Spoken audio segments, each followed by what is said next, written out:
বকশিশ না পেয়ে oxygen mask খুলে ফেলায় রোগীর মৃত্যুতে বিক্ষোভ শুরু করেছে খুলনার সর্বস্তরের ছাত্র জনতা। খুলনা মেডিকেল কলেজ হাসপাতালে আছেন বিভাগীয় প্রতিনিধি মোহাম্মদ অসীম। বিস্তারিত জানতে সরাসরি যুক্ত হচ্ছি তার সঙ্গে। অসীম, একটি অনাকাঙ্ক্ষিত ঘটনা, ছাত্রদের বিক্ষোভ চলছে, আসলে ঘটনার বিস্তারিত কি জানতে পেরেছেন এবং এখন কি তথ্য আছে আপনার কাছে, জানাবেন আমাদের।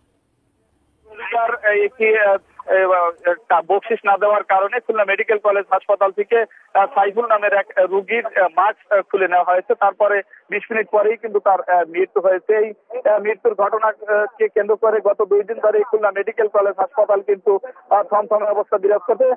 আজ কিন্তু খুলনার সর্বস্তরের পক্ষ থেকে সমাবেশ এই মুহূর্তে চলছে। তারা বলছেন যে খুলনা মেডিকেল কলেজ হাসপাতালে এমন অনিয়ম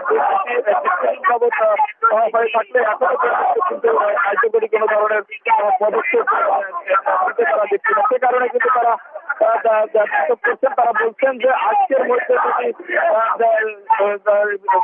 খুলনা মেডিকেল কলেজ হাসপাতাল অথবা স্বাস্থ্য অধিদপ্তরের পক্ষ থেকে পদক্ষেপ নেওয়া হয় তাহলে কিন্তু আগামীকাল তারা নূতন করে আবারও বিক্ষোভ করবেন এবং খুলনা মেডিকেল কলেজ হাসপাতালের যে সিন্ডিকেট কিন্তু তারা ভেঙে দেবেন। আসলে আমি একটু চাই আসলে আপনারা বিক্ষোভ করবেন। আসসালামু আলাইকুম। আমরা খুলনা মেডিকেল কলেজের সামনে এখন অবস্থান করছি। এখানে গতকাল একটি রোগী মারা গিয়েছে, মাস্ক খুলে নিয়েছে। এখানে দালালদের দৌরত্ব বৃদ্ধি আছে। এই দালালদেরকে কন্ট্রোল করা যায় না, কারণ এর পেছনে অনেক সিন্ডিকেট রয়েছে, প্রশাসন রয়েছে। আমরা অনতিবিলম্বে এই সিন্ডিকেটকে ভেঙে দেওয়ার জন্য আমরা প্রশাসনের দৃষ্টি আকর্ষণ করছি। এখানে অনেক গরিব রোগীরা আছে, যেখানে বিভিন্ন দূর দূরান্ত থেকে তারা এখানে এসে নিষ্পেষিত নির্যাতিত হয়।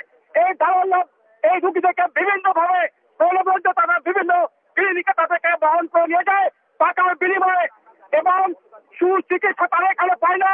তার কারণ হচ্ছে আমরা অনতিবিলম্বে প্রশাসনের দৃষ্টি আকর্ষণ করতে চাই যেন এইসব সমস্যাগুলোর সমাধান যাতে করে। যেমনটা শুনছিলেন, এছাড়া যারা বিক্ষোভ করছেন তারা কিন্তু বলছেন যে দীর্ঘদিন ধরে এই দালালদের সিন্ডিকেট চলে আসছে, বিভিন্ন দুর্নীতি অনিয়ম চলে আসছে, তবে এখনো পর্যন্ত কোনো ধরনের কার্যকরী পদক্ষেপ কিন্তু তারা নিচ্ছে না। খুলনা মেডিকেল কলেজ হাসপাতালের যিনি পরিচালক রয়েছেন তিনি সকাল থেকে কিন্তু একটি অজুহাত দিয়ে সাংবাদিকদের সঙ্গে এখনো পর্যন্ত কথা বলেনি। আমি কথা বলার চেষ্টা করেছিলাম, কিন্তু তিনি ভিতরে বিভিন্ন মানুষের অজুহাত দিয়ে তিনি কিন্তু এখনো কথা বলতে রাজি হয়নি। তিনি বলেছেন গতকাল যে একটি কমিটি করে দেওয়া হয়েছে, কমিটির যে তদন্ত প্রতিবেদন আসবে তারপরেই কিন্তু ব্যবস্থা নেওয়া হবে। এখনো পর্যন্ত একজন রোগী মারা গিয়েছেন, তার কিন্তু কমিটি পর্যন্ত সীমা কর্তৃপক্ষ। আমার কাছে সব মিলিয়ে ছিল আকাশ খুলনা মেডিকেল কলেজ হাসপাতাল থেকে মাস্ক খুলে যে রোগীর মৃত্যুর ঘটনা ঘটেছে, পরবর্তী সময়ে ছাত্র জনতা রয়েছে তারা বিক্ষোভ করছে, তার সর্বশেষ খবর।